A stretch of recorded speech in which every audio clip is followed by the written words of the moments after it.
Bismillahirrahmanirrahim. Assalamualaikum warahmatullahi wabarakatuh.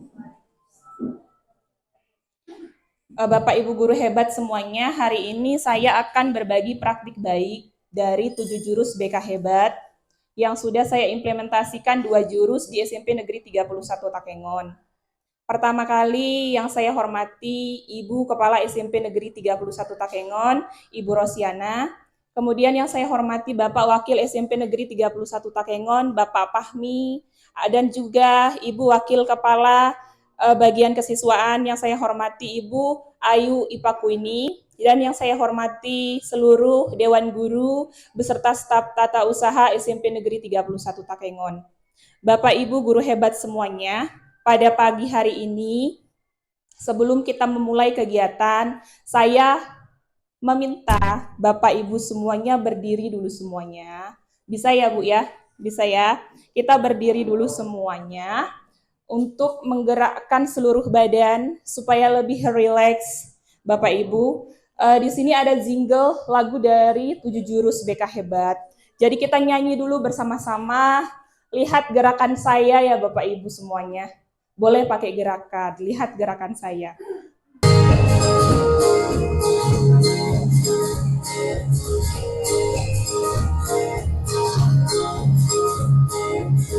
Murid berdiri berkuat, tumbuh di lingkungan sehat,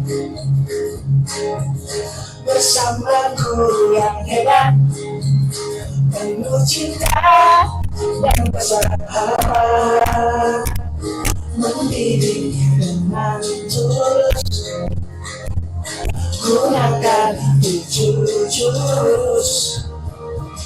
Kenali potensi, kelola emosi, tumbuhkan resiliensi, jaga konsistensi, menjalin koneksi, membangun kolaborasi, dan menjaga situasi.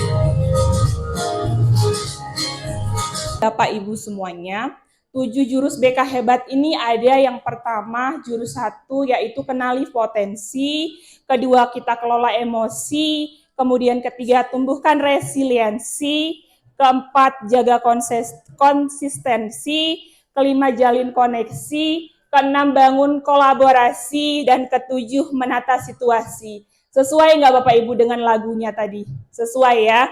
Kemudian Bapak Ibu, ini adalah memahami alur 7 jurus BK Hebat Bapak Ibu. Jadi kalau di jurus 1 kita cerita tentang kenali potensi, maka kita mengenali apa yang ada di peserta didik Bapak Ibu. Baik di awal dulu Bapak Ibu yang paling sederhana. Bapak Ibu kenal nggak dengan gaya belajar peserta didik setiap peserta didik? Kenal tidak? Ada yang bisa jawab tidak? Kenal tidak Bapak Ibu? Kenal ya. Kenal itu hanya sekedar melihat apa digunakan asesmen awal Bapak Ibu. Sekadar melihat, benar. Kalau dari kenali potensi, kita gunakan asesmen yang instrumennya sudah validasi, Bu. Jadi sudah valid, mereka tinggal isi, kemudian langsung muncul. Dia kinestetikah, visualkah, auditorikah, itu sudah langsung real gitu Bapak Ibu. Ya, sesuai dengan yang dia kerjakan. Kemudian lagi dikenali potensi itu ada kecerdasan Bapak Ibu. Bapak Ibu pasti saya yakin ketika zaman kuliah pernah mendengarkan multiple intelijensi Bapak Ibu kan. Jadi kecerdasan itu banyak, ada 8. Saya yakin nanti Bapak Ibu bisa baca lagi. Kemudian di sini juga ada tentang penjurusan Bapak Ibu. Jadi anak-anak kita nanti di kelas 3 mereka tes, mereka udah paham. Di kelas 2 juga boleh kita terapkan. Mereka udah tahu gambaran, oh jurusan ini cocok sama saya, maka saya udah bisa pilih sekolah yang mana. Jadi mereka tidak lagi ikut-ikut karena temennya masuk MAN 1, maka dia ikut MAN 1. Ternyata potensi dia tidak mampu seperti itu. Jadi tidak sinkron ya Bapak Ibu. Kemudian ada kelola emosi Bapak Ibu. Ini pembelajaran sosial emosional. Saya yakin yang belajar PM pasti sudah masuk ini. Cuman di sini Bapak Ibu gini, lebih singkatnya, ketika emosi yang membara-bara di kepala kita, meluap tiada kata ya kan, dampaknya negatif nggak Bapak Ibu? Pasti negatif. Makanya dikelola emosi ini ada yang namanya Ketika emosi kita koreksi dulu Bapak Ibu, baru kita respon. Supaya emosi yang timbul itu adalah emosi yang baik, seperti itu. Kemudian ada tumbuhkan resiliensi, daya lifting. Itu gini Bapak Ibu, ibarat sebuah karet. Bapak Ibu tarik tuh karet, kembali lagi nggak? Ya kan? Kita berharap siswa itu seperti itu. Ketika dia sudah jatuh, kemudian ketika dia gagal, kita benahi dengan pemikiran bertumbuh, dia kembali lagi seperti semula. Itu dari tumbuhkan resiliensi. Kemudian jaga konsistensi, yaitu kebiasaan berkesadaran. Anak-anak itu sadar tanpa dipaksa Bapak Ibu. Dia sadar, dia mau, bukan karena disuruh Bu Ira harus hafal kali-kali, tapi menurut dia kali-kali itu butuh dan dia harus bisa tanpa harus ada dorongan dari eksternal, tapi ini ditanamkan memang dari dalam dirinya sendiri. Kemudian ada jalin koneksi Bapak Ibu, yaitu komunikasi empatik. Bapak Ibu, mungkin dari sebelumnya ketika kita berjumpa dengan siswa di kelas, kondisi kita lagi emosional, kemudian siswanya mungkin membuat kita ada rasa sedikit berbeda. Ketika siswa itu bercerita dan melakukan kesalahan, mungkin dijalin koneksi kita sering banget, itulah kamu. Begitu kan Bapak Ibu? Maka dijalin koneksi ini diciptakan yang namanya komunikasi empatik Bapak Ibu, yaitu dengar jang. Dengar jangnya itu apa? Kita dengarkan dulu. Jangan dipotong seperti itu kan. Jadi kalau udah kita dengarkan, kita paham, ekspresinya juga kita lihat. Tapi kalau sudah kita potong, itulah kamu, kita nggak tahu akarnya seperti apa. Kemudian ada bangun kolaborasi, yaitu kerjasama multi pihak, udah pernah saya jelaskan sebelumnya, di mana kita merancang tentang bagaimana pemecahan masalah di suatu lingkungan sekolah Bapak Ibu. Kemudian ada menata situasi, ini pasti kita ciptakan, apalagi Bu Rosi gebrakannya sekarang luar biasa ya, yaitu menata lingkungan belajar aman, nyaman, dan menggembirakan. Dimulai mungkin dari sampah ya Bu Rosi ya, supaya merasa bersih, siswanya aman, kelasnya cantik, seperti itu. Kemudian Bapak Ibu semuanya, di dalam 7 jurus BK Hebat ini, Kemendikbud sudah merancang model belajarnya itu ARKA Bapak Ibu. Saya sebenarnya ini mungkin kalau diaplikasikan dengan PM itu sebenarnya sama. Cuman setiap kegiatan pasti punya sesuatu yang berbeda seperti itu ya. Jadi kalau kita di dalam kelas bentuknya itu klasikal atau kita pengimbasan bersama dengan guru Bapak Ibu, maka kita pakai ARKA. Yang pertama itu aktivitas. Bapak Ibu, tadi saya suruh berdiri, kemudian kita menyanyikan 7 jurus BK Hebat, itu aktivitas Bapak Ibu. Kita bergerak dulu seperti itu. Atau kalau di kelas saya lihat Bapak Ibu sekarang kan IT-nya udah hebat ya. Mungkin pakai aplikasi tentang games tapi ada soalnya, mengarah sejalan dengan materi yang akan dipelajari. Itu adalah aktivitas. Kemudian dari aktivitas tadi kita refleksikan Bapak Ibu. Begitu kan, kita refleksikan kira-kira apa yang kamu dapat dari kegiatan di awal, itu refleksi. Kemudian ada konsep, kita kasih, oh ternyata dari refleksi kamu tadi sejalan loh sama konsep yang akan kita bahas, ini loh yang akan kita bahas, seperti itu. Kemudian aplikasi, jangan lupa kita berikan aplikasi anak-anak. Contohnya gini, materinya tentang tumbuhkan resiliensi. Resiliensi itu kekuatan ya Bapak Ibu, jatuh kita bangkit, itu jadi kuat seperti itu kan. Kita buat dia menara Bapak Ibu dari buku seumpamanya, itu adalah aktivitasnya.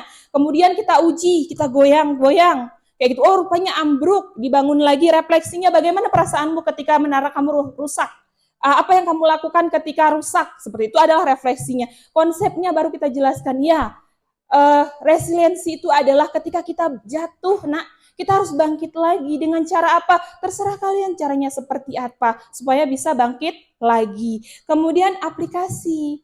Nah, kalau seumpamanya nih, nilai matematikamu waktu ujian jelek, bagaimana ya caranya supaya nanti nilai kamu tuh tinggi? Bagaimana motivasi di dalam diri kamu mencapai nilai yang rendah tadi menjadi yang lebih baik di semester depan? Itu adalah aplikasinya.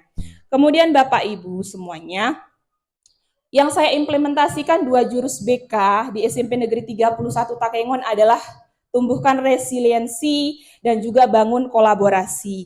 Bapak Ibu semuanya, saya memilih ini itu bukan asal cabut dari 7 jurus BK itu, saya mudahnya ini aja. Tidak Bapak Ibu semuanya ya. Ini itu saya pilih itu berdasarkan dari hasil pengamatan saya sebagai guru BK Bapak Ibu. Di jurus pertama, Bapak Ibu, kemarin itu kita melakukan yang namanya, anak-anak kan tidak pernah ya Bapak Ibu semuanya, kita ajak lomba keluar sampai dengan malam, seperti itu. Ketika ada kegiatan apapun di sekolah, saya akan panggil satu-satu Bapak Ibu. Itu namanya merefleksikan di BK. Saya mau melihat ketahanan mereka. Ternyata Bapak Ibu dari kelas 2 dan kelas 9 yang kita bawa, setelah saya lakukan konseling individual, mereka merasa gagal. Karena mereka belum ada yang menang ya Ibu ya, mereka masih rasa gagal gitu. Maka saya merasa butuh menumbuhkan resiliensi dengan teknik berpikir bertumbuh Bapak Ibu. Kemudian hasil dari refleksi konseling yang saya lakukan Bapak Ibu menunjukkan bahwasannya 52% siswa merasa kehilangan motivasi belajar setelah gagal meraih prestasi dan membutuhkan dukungan untuk menumbuhkan pola berpikir bertumbuh. Mengingat siswa tersebut berada di kelas 9 ya Bapak Ibu. Kemarin kan kita ada tuh ya di kelas 9, saya panggil yang kelas 9. Mereka kan mau menghadapi ujian lagi, seperti itu. Masih mau memindahkan sekolah ibaratnya gitu kan. Makanya mereka saya panggil untuk menumbuhkan pemikiran bertumbuh. Gagal itu tidak apa-apa, itu adalah proses belajar. Dan alhamdulillah setelah melakukan konseling individual, mereka sudah bertumbuh Bapak Ibu. Mereka sudah pikir, oh nggak apa-apa, nanti ikut lagi lomba, gagal sekarang berarti masih bisa nanti. Seperti itu Bapak Ibu ya. Kemudian, alasan saya memilih jurus 6 Bapak Ibu. Ini berdasarkan refleksi kegiatan layanan BK. Bapak Ibu, di setiap semester saya punya buku Bapak Ibu. Bukunya itu tentang kolaborasi guru MAFPEL, kemudian kolaborasi guru BK dengan wali kelas. Ternyata setelah saya buka buku saya itu Bapak Ibu, hanya sedikit yang berkolaborasi Bapak Ibu. Ya kan kita banyak nih gurunya ada 12. Jadi hanya sedikit, ada yang hanya ketika saya lewat langsung bilang, Bu Siska, ini siswa bermasalah. Itu bukan sistem dari kolaborasi. Jadi itunya belum paham. Kemudian mengingat bahwasannya pentingnya kerjasama lintas guru Bapak Ibu di sekolah supaya kita berdampak positif ya bagi peserta didik menjadi berkembang secara optimal baik segi pribadi, sosial, belajar dan karir, saya memutuskan bahwasanya kolaborasi perlu kita implementasikan di SMP Negeri 31 Pakengon. Kemudian Bapak dan Ibu semuanya, ini adalah hasil implementasi jurus 3, tumbuhkan resiliensi. Itu melalui apa Bapak Ibu? Kalau di kami ada namanya strategi burger. Dia tidak bilang bahwasanya tekniknya itu harus CBT. Itu harus ke BK ya Bapak Ibu. Pasti Bapak Ibu nggak tahu ya kan kognitif behavior therapy itu kayak mana, atau pakai konseling realita, kan nggak bisa ya Bapak Ibu. Tapi kalau burger semua guru bisa Bapak Ibu. Apa itu burger? Bapak bayangkan aja gini, ada roti, di tengah ada sayur, ada daging, ditutup lagi dengan roti. Itu bayangannya seperti ini Bapak Ibu. Di awal kita beri apresiasi, di tengah kita koreksi, kemudian di akhir lagi kita beri lagi apresiasi Bapak Ibu. Jadi siswa sebelumnya gagal dalam lomba, mulai memahami bahwa kegagalan bukanlah akhir, tapi bagian dari proses belajar. Kemudian dalam sesi konseling, guru BK memulai dengan apresiasi dulu Bapak Ibu terhadap usahanya. Udah ikut lomba aja kamu udah hebat loh nak, gak perlu dulu menang. Kan kayak gitu ya Bapak Ibu, itu kita apresiasi. Tapi kan dia bilang, tapi saya merasa bodoh Bu, kayak gitu ya kan, saya udah belajar, udah hafal loh Bu, ini materinya luar kepala semua. Oh nggak apa-apa ya kan, tapi Ibu mau lihat dari sisi yang lain. Menurut kamu kemarin waktu kamu lomba, kira-kira di bagian mana kamu nggak bisa? Nah, itu adalah koreksi kita bersama Bapak Ibu. Kemudian di akhir nanti kita tutup lagi. Wah, kamu sudah hebat ya, kamu sudah tahu kesalahan kamu. Itu yang dimaksud dengan burger Bapak Ibu ya. Setelah konseling itu 75% siswa menunjukkan peningkatan semangat belajar dan lebih berani mencoba kembali mengikuti kegiatan kompetitif di sekolah. Jadi Bapak Ibu bisa lihat ini data perubahan sikapnya Bapak Ibu. Pertamanya mereka mudah menyerah tinggi sekali Bapak Ibu ya, 60%. Ketika sudah dilakukan konseling individual menurun Bapak Ibu. Jadinya hanya tinggal 20%. Tetap berusaha hanya 30% Bapak Ibu. Tapi ketika sudah dipanggil melalui layanan konseling individual, melalui strategi burger, meningkat Bapak Ibu. Jadi 50%, nambah 20% ya Bapak Ibu. Yang optimis dan mau coba lagi itu cuma 1 orang Bapak Ibu. Yang semangat, saya yakin Bapak Ibu juga tahu kan seperti itu. Tapi setelah dilakukan konseling individual, semua mau. Karena mereka beranggapan bahwasanya gagal adalah proses belajar. Bapak Ibu semuanya, ini adalah hasil dari implementasi jurus 6 bangun kolaborasi Bapak Ibu. Yang paling pertama dampak implementasinya Bapak Ibu, motivasi belajar. Siswa menunjukkan peningkatan semangat belajar dan tanggung jawab terhadap tugas. Kedisiplinan, siswa lebih teratur dalam membawa perlengkapan, hadir tepat waktu. Kemudian partisipasi di kelas, siswa lebih aktif Bapak Ibu, mulai bertanya. Kemudian adanya komunikasi sekolah dengan orang tua ya Bapak Ibu. Kemudian juga lingkungan belajar, sekolah jadi lebih suportif, kolaboratif, dan yang pastinya menyenangkan Bapak Ibu ketika kita melakukan yang namanya kolaborasi. Bapak Ibu, ketika kita lakukan dengan kolaborasi dengan guru mapel, ini nggak cukup aja siswanya ketika sudah dilapor dari guru mapel, kemudian naik ke level ke wali kelas, naik level ke saya, udah lepas tanggung jawab. Tidak Bapak Ibu, tapi contoh nih, wali kelas kan melakukan observasi, mencari tahu nih masalahnya apa dengan guru BK ya, motivasi siswanya menurun nih belajarnya. Hasilnya semua siswa mulai menunjukkan perubahan kecil dalam kedisiplinan. Wali kelas memberikan motivasi harian dan memantau kehadiran Bapak Ibu. Jadi, siswa ini motivasinya belajarnya rendah. Tugasnya wali kelas tiap hari lihat Bapak Ibu, cek siswanya, ada nggak hadir? Tanya sama guru mapelnya gimana tadi dia di kelas, oke? Kemudian lapor sama guru BK-nya Bapak Ibu. Bu, ternyata siswa kita sana si Y seperti itu kan, udah ada perubahannya Bapak Ibu, sedikit ya kan, nggak mungkin instan. Kemudian nanti guru BK dengan guru IPS, kan guru IPS masuk nih kan, lihat, ada laporan katanya bukunya tinggal semua loh Bu di dalam laci, ternyata seperti itu. Udah dibawa walaupun sumpamanya nggak semua seperti itu Bapak Ibu kan. Masih ada dia lupa-lupa membawa buku pulang seumpamanya kan. Tapi gurunya di sini apa tindak lanjutnya? Guru memberikan penguatan disiplin dan tanggung jawab bahwasanya buku paket yang kamu tinggalkan di sekolah itu nak, kalau seumpamanya hilang kita harus bertanggung jawab dengan apa? Dengan membayar seperti itu ya. Itu masih ada kolaborasi dengan guru bidang studinya. Kemudian guru BK dan seni budaya. Oh ternyata setelah diobservasi kalau kegiatannya praktek, menyanyi, menari, siswanya lebih aktif. Maka dengan guru seni budayanya dicoba. Oh, coba ya kalau kita praktek aja siswanya seperti apa. Nanti dia muncul, Bu, hasilnya. Siswa lebih aktif dan menunjukkan semangat dalam pembelajaran praktik. Berarti kan kitanya belum kenal siswa itu. Maka kembali lagi ke jurus 1, Bapak Ibu. Sebenarnya ini anak kinestetik enggak sih? Rupanya dia kinestetik. Kita kasih visual, nyambung nggak Bapak Ibu? Nggak nyambung, seperti itu kan. Kemudian guru seni budayanya tuh memberikan dukungan Bapak Ibu kepada kreativitas siswa untuk meningkatkan rasa percaya dirinya.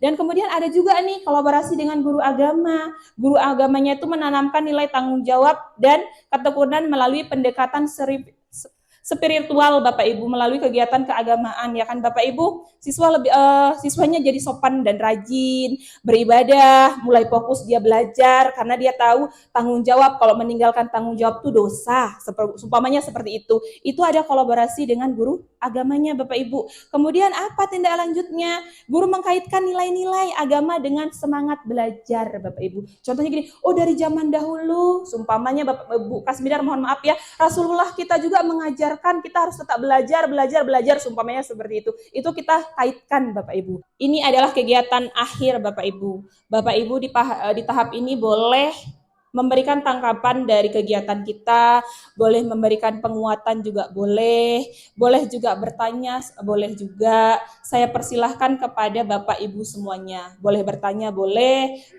memberikan tanggapan juga. Kemudian mungkin dari Bu Ayu ada mau tanggapan tentang implementasi 2 jurus BK hebat ini. Boleh saya minta tolong tanggapannya dan tambahannya.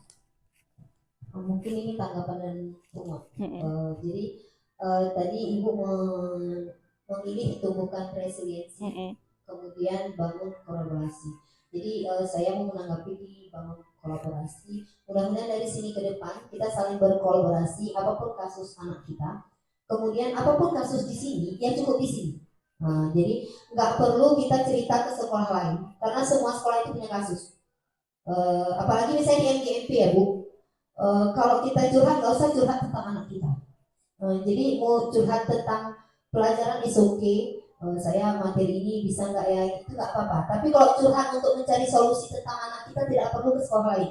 Kita berkolaborasinya di sekolah kita aja. Jadi biarkan itu menjadi masalah intern di sekolah kita. Jadi itu gunanya kita berkolaborasi. Jadi dari pemaparan Ibu tadi kita udah tahu sampai ranah mana tanggung jawab kita. Ketika ada satu kasus, mungkin kasus itu tidak perlu sampai ke BK, mungkin hanya sampai guru mapel, selesai alhamdulillah. Jadi jangan melompat-lompat ya. Kalau kami kemarin di PMI kolaboratif, mungkin cerita-cerita bermanfaat di kantor nggak masalah gitu. Tapi kalau untuk ranah penyelesaiannya silahkan menurut runtutan kewenangannya. Mungkin itu yang bisa saya tambahkan. Saya kembalikan. Ya, terima kasih kepada Bu Ayu ya. Tepuk tangan dulu dong untuk Bu Ayu. Terima kasih sudah diberikan penguatan dan juga tanggapan. Terakhir mungkin dari Ibu Kepala, Bu, ada Bu?